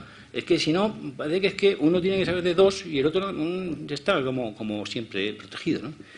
Y a mí me parece que eso sería un poco el centrar el debate sería más ahí, ¿no? Es decir, ¿cuándo deben entrar las distintas disciplinas? Si desde el principio o no. Yo creo que sí. Y, por otra parte, ¿en qué medida la responsabilidad de que haya una diferencia en el enfoque de las cosas por parte de los ingenieros y de los arquitectos es una responsabilidad únicamente de los arquitectos? Es decir, que ¿en qué medida no hay una responsabilidad muy grande también de las ingenierías que muchas veces les resulta más cómodo sencillamente estar a verlas venir en lugar de incorporarse, como fue el caso de la ingeniería de vehículo, cuando el proyecto está arrancando, cuando está empezando, ¿no? Cuando se puede hablar de los conceptos de las cosas y cuando se entiende un poco lo que es la idea del proyecto, ¿no? Porque los ingenieros al principio, los primeros ingenieros clásicos, estos del 19, eran señores con una visión arquitectónica completísima, ¿no? Y ahora parece que la especialización hace que cada uno vaya un poco cada vez más por su lado. Bueno, yo no, Tomás, no sé si queréis que comentemos algo distinto o lo que sea, ¿no?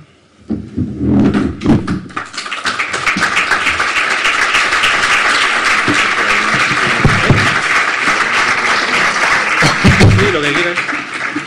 Bueno, pues vamos a abrir un turno de preguntas para quien quiera hacer alguna observación o comentario.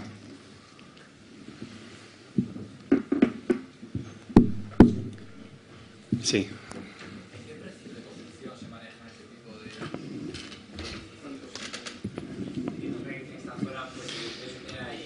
Mira, yo te digo una cosa, desde que se pusieron de moda los euros ni me entero de lo que cuestan las cosas. Porque es que te diría unas cifras que podrían ser 100 veces más o 100 veces menos. Es decir, que yo no sé si Juanjo, que está aquí, sería capaz de decir en euros cuánto es. Aparte que no nos lo dicen, que es la otra, ¿no? Es decir, que lo que nos dicen es que tienen que costar como si fuese un rascacielos de protección oficial.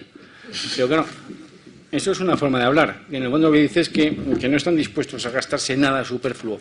Pero, ¿cuánto cuesta? No lo sé. Yo lo que te puedo decir es un poco proporciones. Proporciones que yo entiendo, que tampoco sé si al final van a ser ciertas. Yo entiendo que probablemente las instalaciones estén por encima del 30% de lo que cuesta el edificio. Entiendo que puede haber un 20%. ¿Está Rafael Úrculo? Pues Rafael Úrculo sabe cuánto cuestan las instalaciones. Yo no sé si eres capaz de decirlo de memoria, probablemente tampoco, desde que está en euros, pero normalmente en edificios el peso económico de las instalaciones es muy fuerte y el peso de la fachada es muy fuerte, ¿no? Ahora, ¿cuántos miles de millones cuesta una cosa de estas? No lo sé. La verdad es que no te sé decir. Me equivocaría en miles de millones, no en pesetas, ¿no?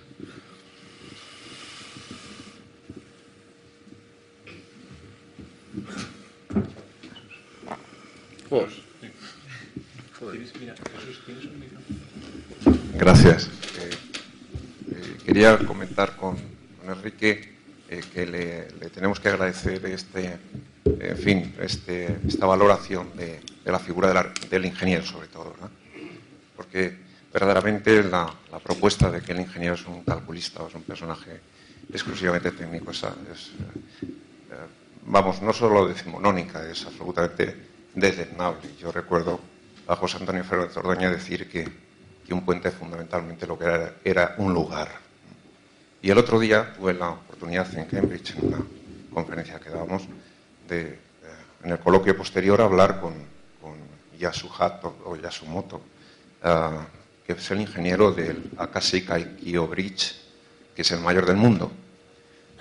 Y decía que es el que ha calculado efectivamente las torres de 310 metros para terremotos de grado 8 y que se le han movido en el terremoto de Kioto a 0,75 centímetros. Y decía que realmente la precisión con la que construían era más o menos medio milímetro. Y que ese no era el problema, que al acabar el proyecto, 2,5 kilómetros de luz, el problema era que verdaderamente la ingeniería había sido muy precisa, pero que la conocían hace prácticamente 50 años y que el problema ha sido perfeccionamiento de toda la serie de ensayos que han realizado. Que el problema fundamental es que habían superado 2,5 kilómetros de luz, pero que el puente tiene 4,5 kilómetros y que el resto son otros 6,5 kilómetros de puentes, así que tienen 8 más 12, 20 kilómetros que invaden toda la zona de Kobe y que verdaderamente el lugar era desastroso. O sea que verdaderamente la idea de su ingeniería, ahora decía que debería de ser ingeniero, era ver más al medio y más a la sociedad, ¿no? O sea, creo que le doy desde luego la palabra a Enrique para solamente plantear que agradecer que propongan a los ingenieros no desde esa visión. Y lo que pasa es que también habría que plantear qué pasa con los arquitectos, que se piensa que solo el trabajo de los arquitectos, como el de los ingenieros o el de los cálculos, hay como una especie de nebulosa moralina sobre cómo es el trabajo de los arquitectos. Probablemente a lo mejor también se confunden, pero determinados trabajos uno con otro, ¿no? Y verdaderamente describir qué es el problema de la forma, a lo mejor no es un problema de definición, ¿no? No sé si... Pero desde luego sí es una base como un pintor tiene que conocer los materiales y una base, no sé, le has dicho plástico, pues plástico, ¿no? Bueno, me parece que David, ¿no?, que decía que la forma es el campo específico del arquitecto, pero yo creo que sí es posible que lo sea, pero no solo la forma. Y de la misma manera yo creo que la forma es el campo del arquitecto, pero no debería ser solo del arquitecto. Es decir, yo lo que defiendo cada vez más es que en la medida en que la gente que colabora contigo o que está contigo, colaborar parece que de alguna manera supone un orden de jerarquía, que yo creo que no lo hay. Es decir, la gente que está defendiendo determinados campos de conocimiento en contacto con otros tiene que tener una sensibilidad común. Es imposible el pensar que alguien llegue y diga yo voy a meter aquí con calzador las instalaciones por donde se me ocurra y voy a meter aquí la estructura a posteriori. Y todo eso tiene que ir como de alguna manera como arrastrado desde el principio con las ideas iniciales y con el desarrollo, con la evolución, con la geometría y con su capacidad, ¿no? Cuando ya hablas de kilómetros de luz, yo que no he pasado de 30 metros, ¿qué es esto? Y me parece una barbaridad, pues ya no sé cuáles son las dimensiones del problema. Me imagino que ya no pierdes, ¿no? Pero supongo que pasará un poco lo mismo. Es decir, que yo no creo que haya, en ese caso, alguien al frente del desarrollo del proyecto pueda decir yo calculo y la forma que se la den otros, ¿no? La forma de las cosas, de los proyectos de Radio Dieste, los proyectos de Calatrava, los proyectos, que todos conocemos proyectos que tienen una carga arquitectónica, por decirlo de alguna manera, o formal, muy importante, ¿no?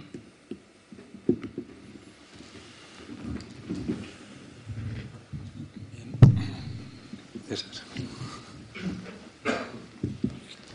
Bueno, yo creo que quiero aprovechar para también introducir en este debate, yo creo, tan apasionante, ¿no? Sobre, en primer lugar, creo que felicitaros, porque yo creo que el proyecto que estáis haciendo y que habéis hecho me parece que recoge algo que se está perdiendo y que de alguna manera establece un punto y es casi una actitud y una manera de entender cómo plantearse estos temas y en general la arquitectura. Es decir, yo creo que estamos ahora, y es el debate, uno de los debates profundos, ¿no? Es decir, la mayoría de los edificios que están saliendo ahora, que pueblan nuestro universo de revistas, son puros caprichos formales. Hay, digo, la mayoría con grandes excepciones que todos conocemos, ¿no? Sí, he puesto la Estatua de la Libertad para ser educado. Por eso.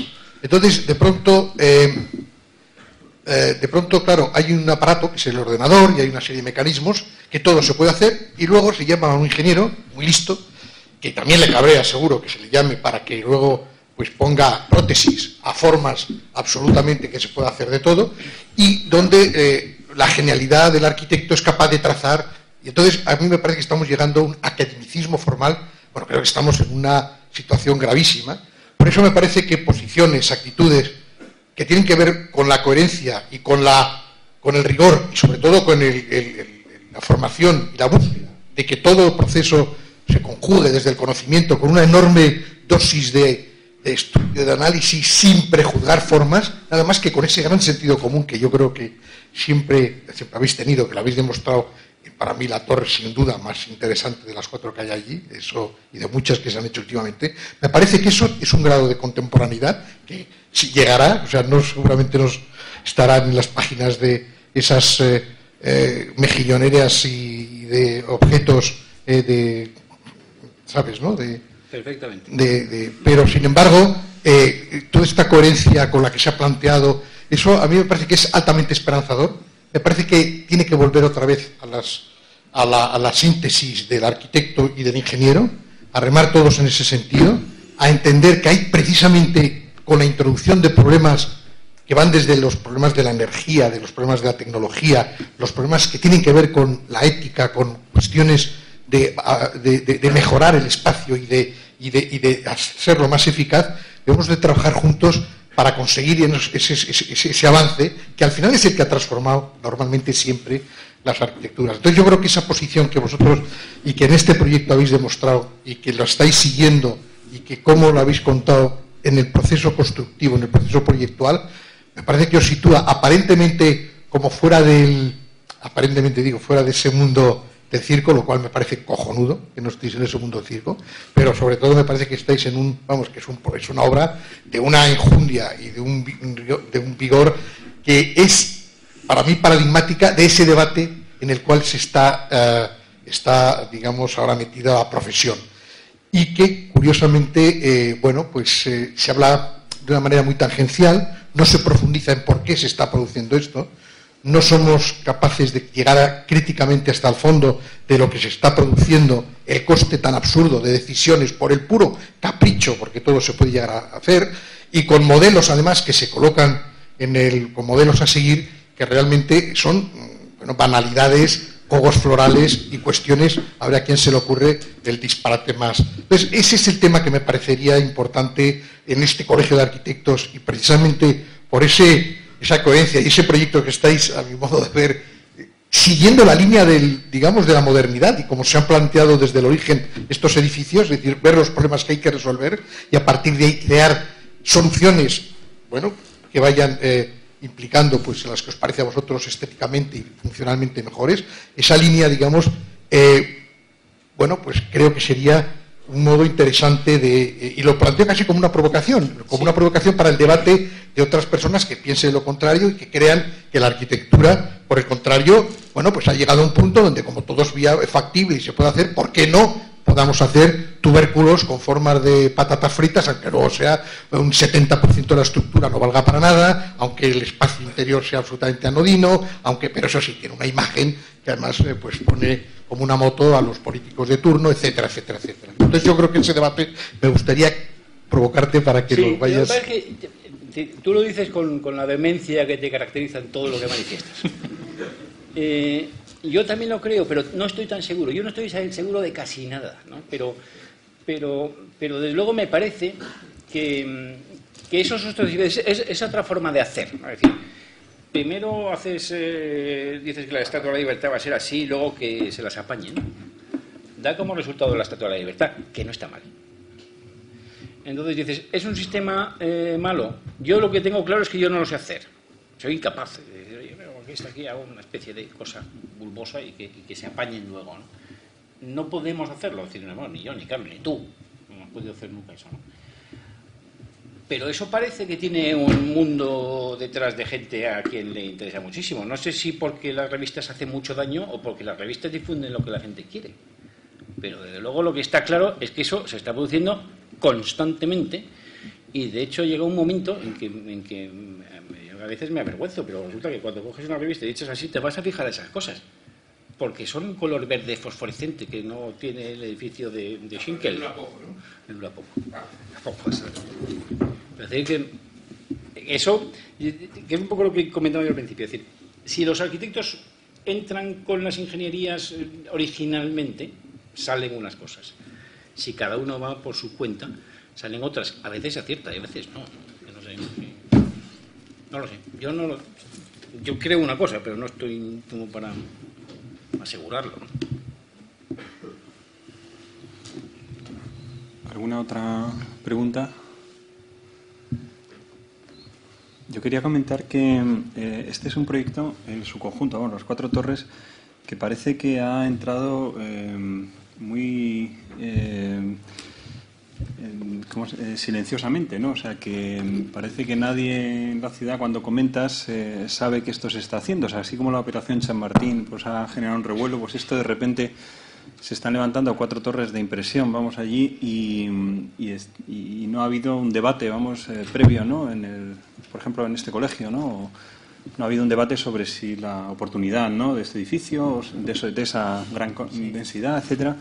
Y aparte de todo, también me ha parecido muy, de las conversaciones que alguna vez he oído, de los comentarios de cómo se ha gestado este edificio muy rápidamente, cómo incluso ahora mismo todavía se está gestando, ¿no? Y con el hormigón echándose y los planos haciéndose por delante y con una ingeniería, vamos, una arquitectura, por supuesto, plenamente madrileña, ¿no?, que sois vosotros, y una ingeniería también local, y parece que no hay ninguna tutela de ningún otro país avanzado. O sea, que también de repente silenciosamente pues nos hemos encontrado que nos hemos tomado el pulso y respondemos ante una tecnología avanzadísima, un edificio que, como yo creo que tú decías, es el mejor de los 4. Vamos, sin ninguna duda no hemos tenido que echar mano de nadie, ¿no? No tiene una tecnología avanzadísima, es decir, que de alguna manera es muy mesetario. Pero de puesta en obra...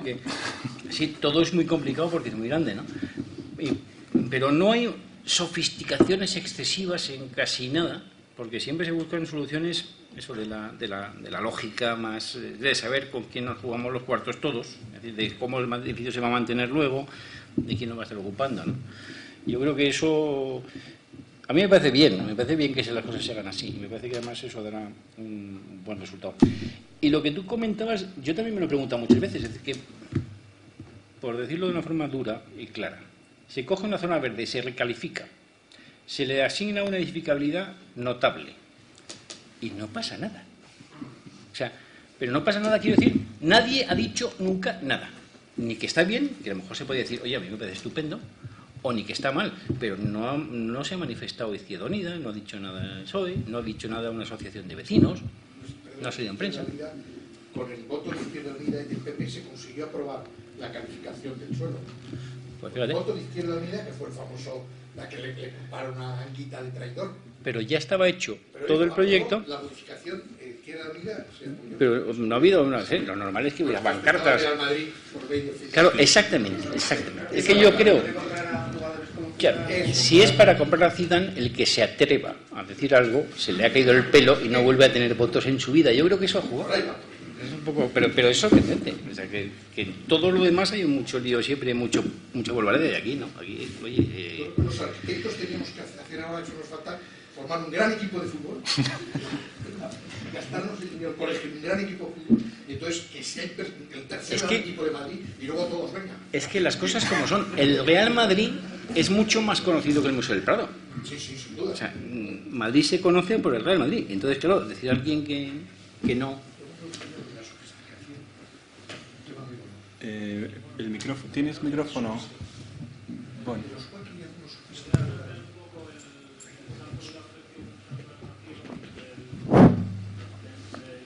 Sí, si no te importa.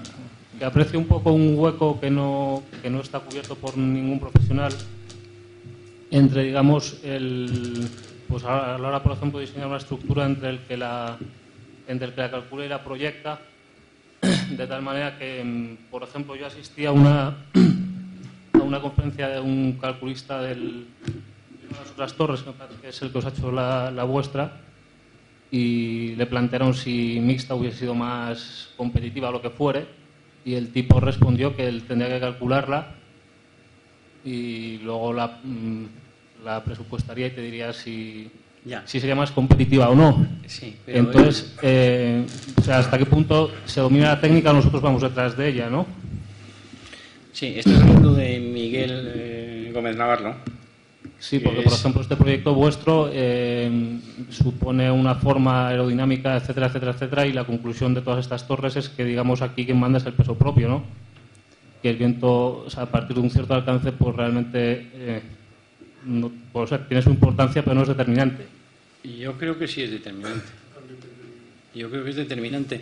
Y yo contesto a la primera parte de la pregunta que estabas diciendo, del comentario que decías. Decías que Miguel Gómez Navarro decía que la estructura de hormigón, todo de hormigón, no sabría si es la más indicada o si es preferible la metálica, la mixta. No la metálica, la mixta. Y te digo una cosa muy clara, es que Miguel ha calculado la torre de OHL en estructura de hormigón porque OHL es una fábrica de hormigón. Y la Wall Liberty de Estados Unidos es todo cero porque la fábrica era de acero. Por eso se hacía todo así. Entonces, claro, si le dices que es que está haciendo una estructura que no está utilizando la solución estructural mejor, están utilizando la mejor de las posibles, porque lo que le han dicho a priori es, oye, esto de hormigón, y ahora aquí te pones a trabajar. Entonces, no pudo plantear la posibilidad de que fuera una mixta. En el nuestro nadie le forzó a nada concreto. Se dijo, oye, estos son un poco las ideas generales, ¿qué es lo que piensas? Martínez Calzón con Miguel entraron un poco desde el principio, dijeron el núcleo es suficiente, tenemos un tamaño, vamos a plantear una mixta, de esa manera podemos... Es decir, que todo eso se estaba planteando cuando las decisiones eran posibles. Que le hubieran dicho, oye, no, es que esta tiene que ser de acero porque es que nosotros no somos la siderúrgica del Cantábrico. Pues hubiese sido otro tema, ¿no? Y luego, yo lo que sí que creo es que esas decisiones... El predimensionado, dices. Sí.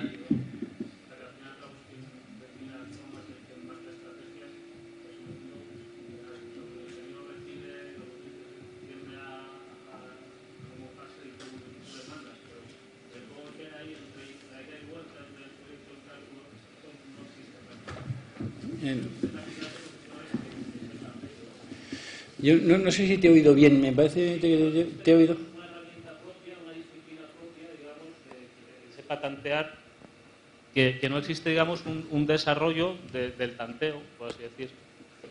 Hombre, es que ese tanteo que tú dices es lo que se obtiene cuando se tiene una enorme experiencia profesional y de una forma, una visión muy rápida consigue tener en la cabeza datos que a lo mejor tardarías de otra manera mucho tiempo en tener, ¿no?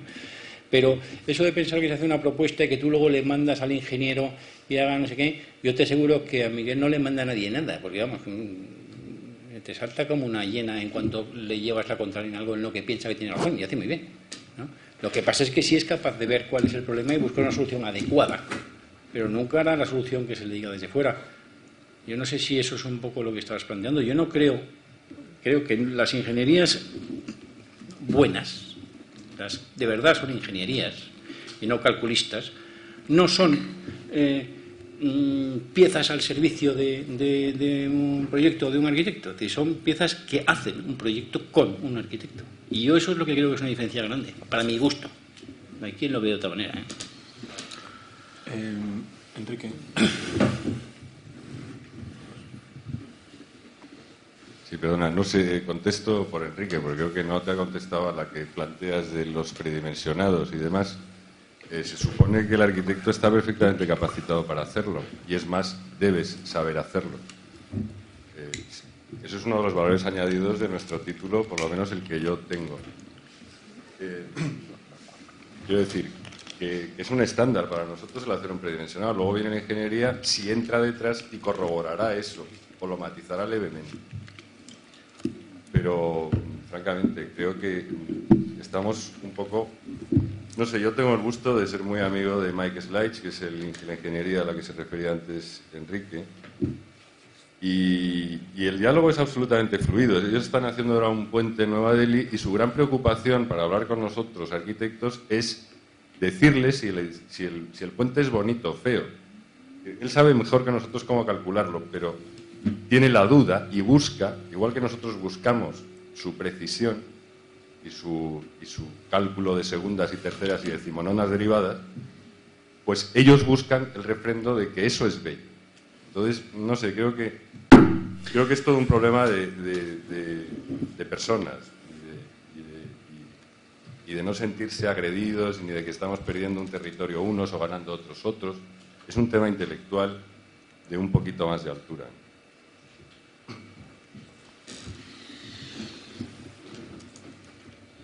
Bien.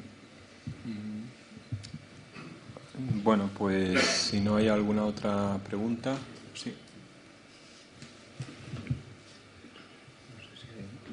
No. Bueno, pues damos por concluida esta charla, con agradecimiento a Enrique y a su equipo. Nosotros. Y la convocatoria para que nos lo cuente.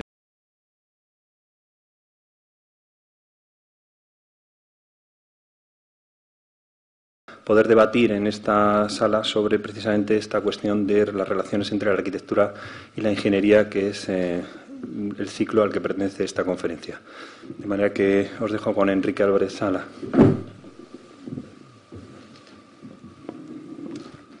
Bueno, yo voy a explicar el proyecto de la torre que comentaba José Ramón, pero a ver cómo se llama, perdonad.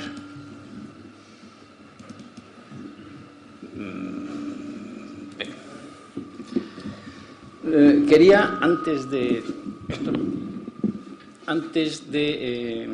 ver diapositivas del proyecto y de la obra, hacer una reflexión sobre lo que se supone que es el tema del ciclo, es decir, comentar sobre la relación que existe o que debe existir entre ingenieros y arquitectos, que es lo que se supone que se está tratando.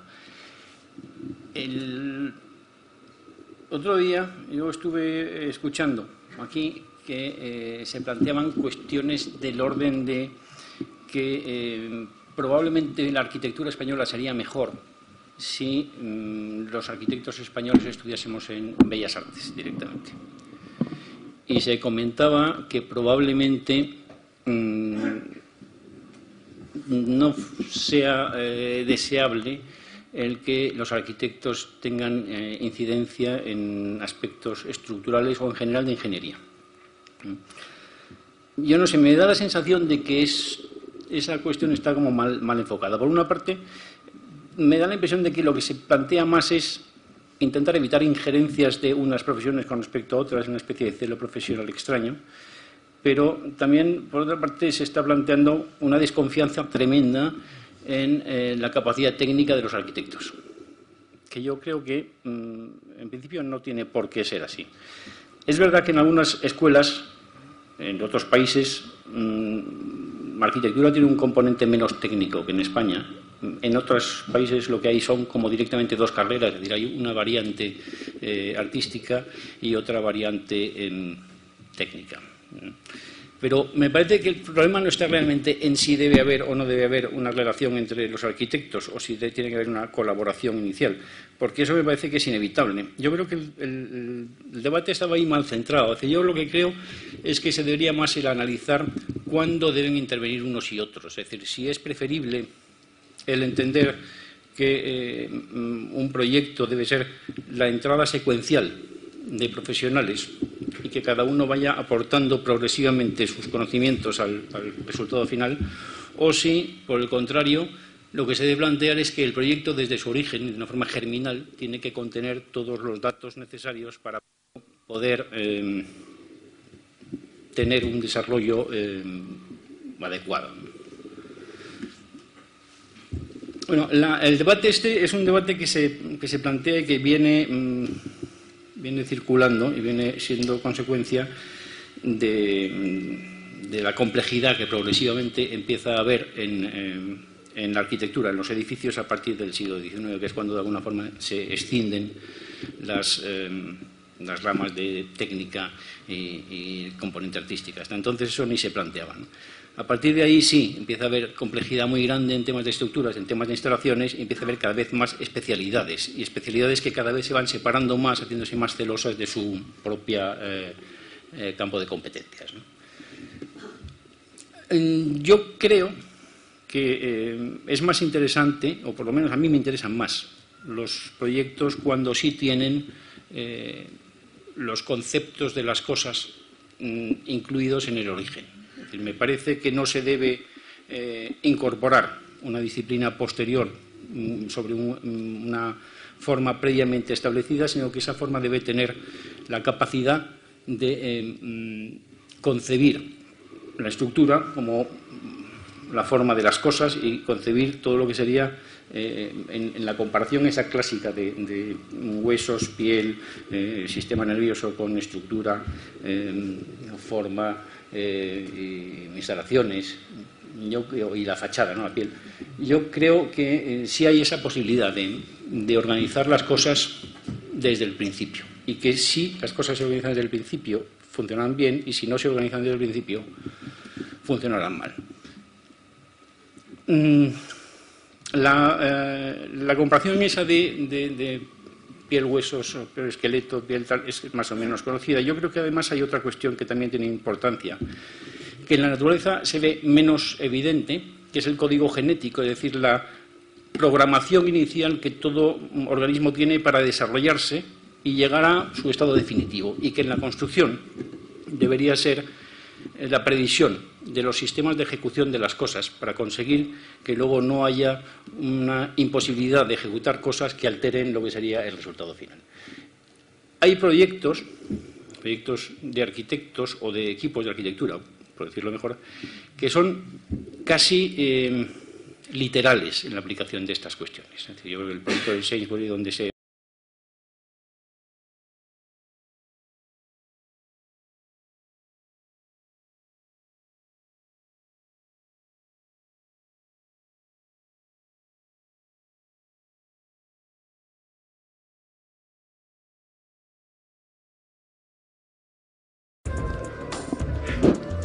Bueno, vamos a comenzar. La obra de edificación más grande que se está desarrollando en Europa ahora mismo es precisamente la que se hace sobre la parcela de la antigua Ciudad Deportiva del Real Madrid, que consiste en 4 torres y un gran centro cívico en el medio de la parcela. Esas 4 torres, una de ellas se está realizando, y el proyecto está realizado por un equipo netamente español y un equipo de extraordinaria solvencia, de arquitectos, ganador de ese concurso, como es el de Carlos Rubio y Enrique Álvarez Sala. Y hoy uno de los integrantes de ese gran equipo, que es Enrique Álvarez Sala, viene a contarnos cómo se está llevando a cabo el desarrollo de esa obra, que supone probablemente también uno de los mayores, de las obras de mayor complejidad, no solo en cuanto al volumen, al tamaño o a la complejidad técnica, sino a la complejidad de coordinación de las distintas ingenierías y de las distintas actividades que en esa obra están desarrollando, y que son quizás el mejor argumento para reconoce lo que es piel, instalaciones, estructura, y eso genera el espacio y eso genera la entrada de la luz. No sé si es todo consecuencia de una idea de un señor Probablemente no, probablemente sea consecuencia de la intervención desde el origen de muchos profesionales que están incidiendo y planteando sus necesidades y sus exigencias. Por eso me parece que el tema se debería centrar más en discutir sobre cuándo deben entrar unos y cuándo deben entrar otros. Yo creo que deben entrar, a ser posible, desde el principio, o por lo menos, y si no es así, los arquitectos tendríamos que tener la responsabilidad de ser capaces de concebir cosas que inicialmente estén en el proyecto o en el anteproyecto y que luego permitan que se vayan incorporando otras disciplinas para desarrollarlo. Si se incorporan después, las cosas que salen las conocemos todos. Es decir, que estoy seguro que en la Estatua de la Libertad nadie se preocupó por cómo era la estructura, sino la estructura se la metieron a posteriori, mientras que en proyectos como lo del aeropuerto de Stansted o como la arena esta de Myron Goldsmith, si no hay un concepto estructural y de instalaciones, no hay proyecto. Es decir, todo es, de alguna forma, lo mismo, ¿no? Y no creo que sea una cuestión de especialización, es una cuestión de capacidad, de alguna manera.